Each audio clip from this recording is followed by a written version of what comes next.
Hello यूट्यूबकर. आधीच्या गोष्टीच्या चॅनलवर तुमचे सहस्र स्वागत असो. मी प्रेरणा. हा. आणि तुम्ही माझा मटर पुरीचा व्हिडिओ पाहिलाच असेल, करून बघितलात ना?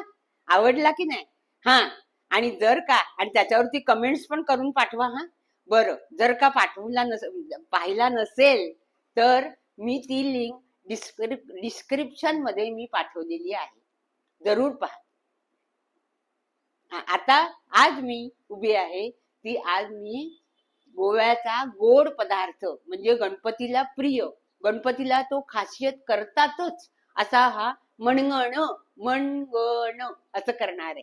त्याला एकदम आपल्या घरातल्याच वस्तू लागतात, म्हणजे हे करायला नको. त्या अगदी मोजक्या आणि थोडक्यात मी करून दाखवणार आहे. चला तर किचन मध्ये. मणगण्यासाठी लागणार आहे मुख्य म्हणजे चण्याची डाळ. ही डाळ मी रात्री भिजवून ठेवली होती, जवळजवळ 8 तास तरी भिजवून ठेवायची. तसंच एक वाटी डाळ, म्हणजे छोटी वाटी घ्यायची, जास्त, कारण ही खीर खूप होते.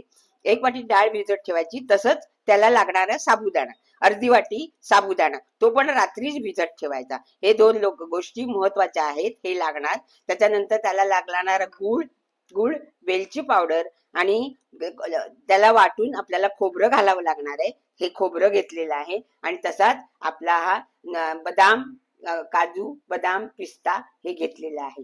आता गोड पदार्थ आला म्हणजे थोडस मीठ आलंच, म्हणून मीठ पण घेतलेलं आहे. अगदी थोडं किंचित मीठ घालायचं, म्हणजे गोड पदार्थाला स्वाद येतो. चला तर मी दाखवते. आता गरम पाणी करून ठेवते, आधी डाळ शिजवून घेते, मग तुम्हाला दाखवते. हे बघा, पाणी गरम करायला ठेवलंय. पाणी जास्त घ्यायचं, कारण का आपल्याला ही डाळ शिजवायला पाहिजे. पाणी जरा उकळलं की मग डाळ शिजवते. आणि कुकरमध्ये डाळ शिजवायची नाही, टोपामध्ये डाळ शिजवायची, कारण आपल्याला त्याच्यामध्ये साबुदाणे घालायचे आणि त्याच्यातूनच खीर करायची आहे. म्हणून आधी पाणी गरम करू दे. पाणी उकळलं की ही डाळ घालणार आहे. डाळ शिजली की मग साबुदाणे घालणार. बघा तर, जरा पाणी गरम करत ठेवलं. पाणी उकळेपर्यंत, म्हणजे आपल्याला ही डाळ शिजवायची आहे, तोपर्यंत आपल्याला खोबरं वाटून घालायचं आहे. खोबऱ्याचा रस काढला तर त्याच्यात जास्त उत्तम, पण मी आज खोबरं वाटूनच घालणार आहे. बघा, तशी पण होते. नुसतं खोबऱ्याचा वाटून रस काढून घातला तरी चालतं, दूध घातलं तरी चालतं, तरी ही खीर चांगली होते. पण खोबऱ्याच्या रसामुळे जास्त स्वाद येतो. तर आता मी हे खोबरं तुम्हाला वाटून घेऊन येते आधी, कारण पाणी आपल्याला उकळेपर्यंत, डाळ शिजेपर्यंत मग खोबरं वाटून आणते.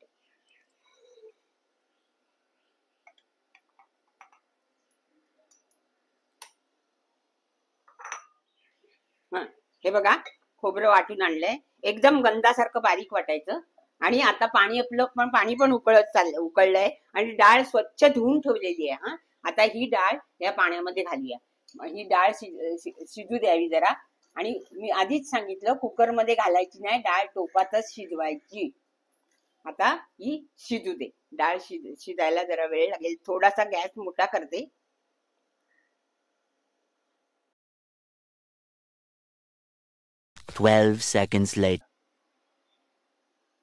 बघा, डाळ शिजत ठेवली होती, डाळ शिजत आली आहे. हे बघा, अशी मोडून बघायची, डाळ शिजत आली आहे. आता हे साबुदाणे घालायचे. का साबुदाणे शिजायला हवे. साबुदाणे पण धुवून ठेवले होते, हे पण रात्री भिजत घातले होते. आता हे चांगलं शिजू दे. गॅस मोठाच ठेवायचा. हे बघा, साबुदाणे पण शिजत आले आहेत. हे आले ना, मोठे झाले आहेत ना साबुदाणे. आता आपण ह्याच्यात, हे बघा, असं डाळ शिजली की साबुदाणे शिजवायचे. आणि मग हा गुळ टाकायचा. गुळ बघा, गुळ एवढाच घेतलाय, हा गुळ घालायचा. आता गुळ त्याच्यात वितळे, गुळ घालायचा आणि थोडं शिजू द्यायचं.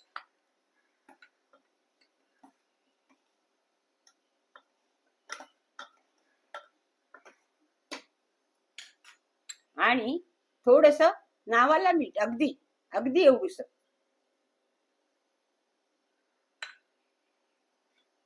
कारण कुठलाही गोड पदार्थ आला की त्याला मिठाशिवाय चव येत नाही, थोडस तरी मीठ लागतं, म्हणून ते घालायचं. आता हा गुळ जरा वितळू दे.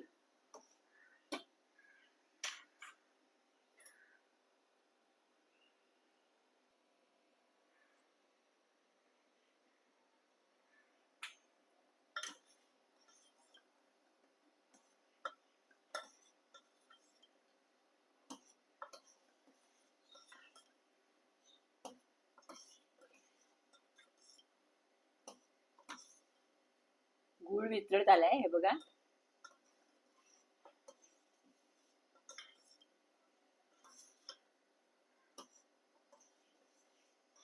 आता ह्याच्यात आपण काजू, बदाम, पिस्ता ठेवले होते ना, मनुका, ते टाकूया.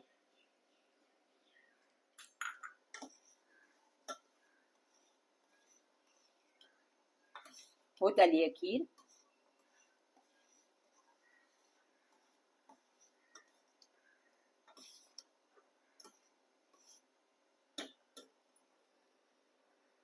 आता ही वेलची पावडर.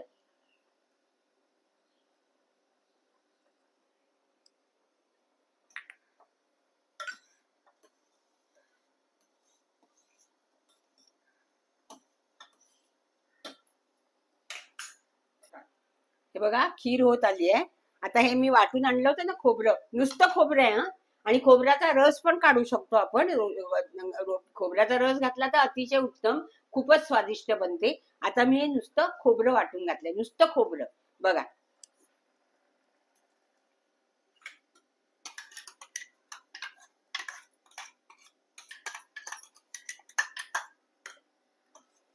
ही बघा खीर. आता आपली ही खीर झाली. थोडस मिक्सर मध्ये थोडस पाणी टाकूया, कारण खोबरं लागलेलं आहे ना त्याला, म्हणून.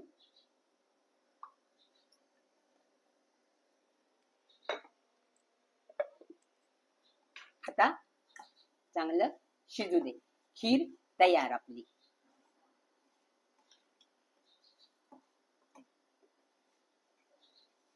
याला म्हणतात मणगण. खीर नाही, मणगण. मणगण.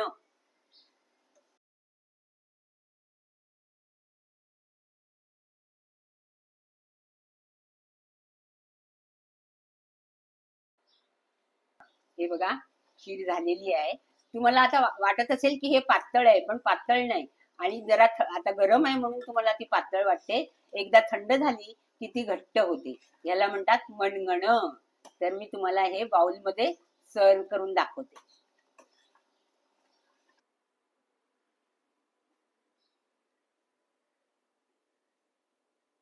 हे बघा मणगण. मणगण म्हणजे आमच्याकडे गणपतीला खास करून हा पदार्थ तयार करतात. तुम्ही हा माझा व्हिडिओ पाहिलाच असेल, घरी एकदा तरी करून बघा. खरोखरच स्वादिष्ट असते आणि करायला सोपी. करायला सोपी. कुठलाही गोड पदार्थ करायच्या वेळेला आपण जरा गडबड करतो, काय करायचं काय करायचं, पण हा गोड पदार्थ करताना अगदी सोपं. फक्त रात्री डाळ आणि साबुदाणे भिजत घालावे लागतात.